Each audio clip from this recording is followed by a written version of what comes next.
எல்லாருக்கும் நமஸ்காரம். இன்னைக்கு சௌந்தர்ய லஹரியோட 32வது ஸ்லோகம் பார்க்க போறோம். ரொம்ப ஆழமான கருத்துக்களை கொண்ட ஸ்லோகம்னே சொல்லலாம்.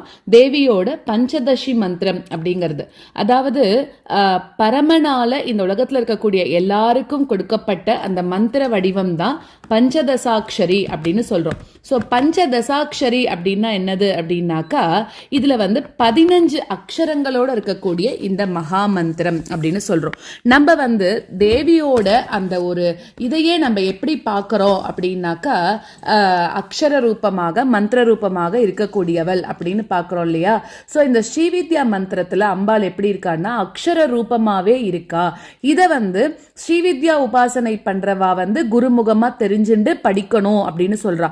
ஸோ ரொம்ப டீட்டெயில்ஸ் நமக்கு தேவையில்லை, ஆனா கொஞ்சமா நம்ம அதை தெரிஞ்சுக்கணும் அப்படிங்கிறதுக்காக ஆச்சாரியார் என்ன பண்ணிருக்காருன்னா இதை ஸ்தோத்திரம் மூலமாக நம்மளுக்கு கொடுத்திருக்கார் அப்படின்னு சொல்லலாம். அதாவது ஸ்ரீவித்யா அக்ஷரங்கள்ல வரக்கூடிய மந்திரங்களை நம்ம என்ன பண்றோம்னா ஸ்தோத்திர ரூபமா தெரிஞ்சுண்டா போறோம் அப்படின்னு சொல்லியிருக்கா. ஸோ ரொம்ப கம்மியாக தான் நம்ம இந்த புக்கில் நம்மளுக்கு என்ன கொடுத்துருக்காலோ அதை மட்டும் தெரிஞ்சுக்க போகிறோம், எதுவுமே எக்ஸ்ட்ரா தெரிஞ்சுக்க போகிறது கிடையாது. ஸோ 15 அக்ஷரங்களோடு இருக்கக்கூடியது இந்த மகாமந்திரம். அதில் சிவ பீஜமாக இருக்கக்கூடிய கா, சக்தி பீஜமாக இருக்கக்கூடிய ஏ, காம பீஜமாக இருக்கக்கூடிய இ, பிருத்திவி பீஜமா இருக்கக்கூடிய லா அப்படின்னு முதல்ல இருக்கு. ஸோ அக்னிகண்டம், அதாவது க ஏ இ லா, அப்போ இது அக்னிகண்டம். இதுக்கு மேல இருக்கிறது ருத்ர கிரந்தியோட ஸ்தானம்னு சொல்றான். இது ஹ்ரீம் அப்படின்னு சொல்லக்கூடிய புவனேஸ்வரி பீஜத்தோட ஸ்தானமா இருக்கு. இதுக்கு மேல என்ன இருக்குன்னா சூரிய பீஜமா இருக்கக்கூடிய ஹா, சந்திர பீஜமா இருக்கக்கூடிய சா, ஸ்மர பீஜமா இருக்கக்கூடிய கா, ஹம்ச பீஜமா இருக்கக்கூடிய ஹா, சக்கர பீஜமா இருக்கக்கூடிய லா. இது எல்லாம் என்ன ஆகிறது, சூரிய கண்டமா ஆறுது. அடுத்தது இதோட மேற்பகுதி தான் விஷ்ணு கிரந்தியோட இருப்பிடம்னு சொல்றோம். இங்கேயும் ஹ்ரீம் பீஜம் சேர்க்கப்படுறது. ஸோ இதுக்கு மேல என்ன இருக்குன்னா பராபீஜமா இருக்கக்கூடிய சா, மார பீஜமா இருக்கக்கூடிய கா, ஹரி பீஜமா இருக்கக்கூடிய லா. இது எல்லாம் சேர்ந்தது சோமகண்டம், அதாவது சா கா லா. இதெல்லாம் இதுக்கு மேற்புறத்துல பிரம்ம கிரந்தியோட இருப்பிடத்திலையும் ஹ்ரீம் அப்படிங்கிறது சேர்க்கப்படுறது. ஸோ இது எல்லாத்துலேயும் மூணுத்துலேயுமே அந்த ஹ்ரீம்ங்கிறது கடைசியில் சேர்க்கப்படுறது. ஸோ அதனால இதுக்கு அப்புறமா என்ன இருக்குன்னா இதுக்கு மேற்புறத்துல பிரம்ம கிரந்தி, அதாவது சந்திரகலாகண்டமானது இருக்கும்.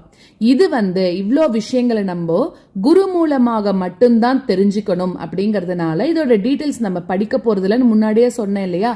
ஸோ இவ்வளோ தூரம் வரைக்கும் நம்ம தெரிஞ்சுட்டா போறோம். இந்த 3 கண்டங்களுமே எப்படி இருக்கு, ஞான இச்சா கிரியா சக்திகளையும், அதே மாதிரி விழிப்பு, கனவு, ஆழ்ந்த நித்திரைன்னு சொல்லக்கூடிய நிலைகள், தமஸ் ரஜஸ் சத்துவம்னு சொல்லக்கூடிய 3 குணங்கள், விஸ்வ தைஜச பிராக்ஞம்னு சொல்லக்கூடிய 3 விருத்திகளையும் சொல்றது அப்படின்னு சொல்றா. சோ இந்த பஞ்சதசாட்சரியிலிருந்து தான் பஞ்ச மகாபூதங்களும் தோற்றுவிக்கப்பட்டது அப்படின்னு சொல்றா. முதல்ல வந்தது ஆகாசம். அது எம் சப்தம் அப்படின்னு சொல்லக்கூடிய ஒரே ஒரு குணத்தோட இருந்துதான். அப்புறம் வாயுக்கு சப்தம், வாயுவுக்கு சப்தம் ஸ்பர்சம்னு 2 இருக்கு. அதுக்கப்புறம் அக்னி வரும்போது சப்தம் ஸ்பர்ஷம் ரூபம் அப்படின்னு 3 சேர்ந்தது.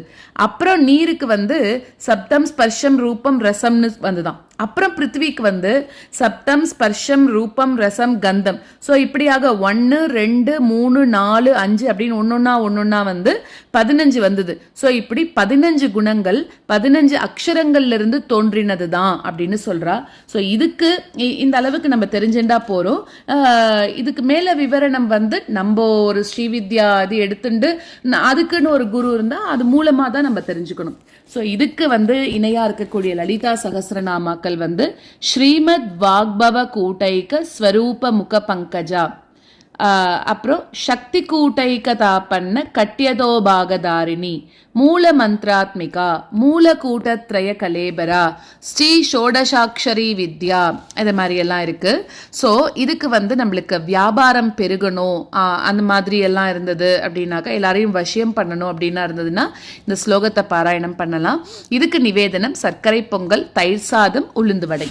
शिवशक्तिः कामः क्षितिरतरवे शीतकिरणः स्मरोऽहं सशक्रः तदनु च परामारहरयः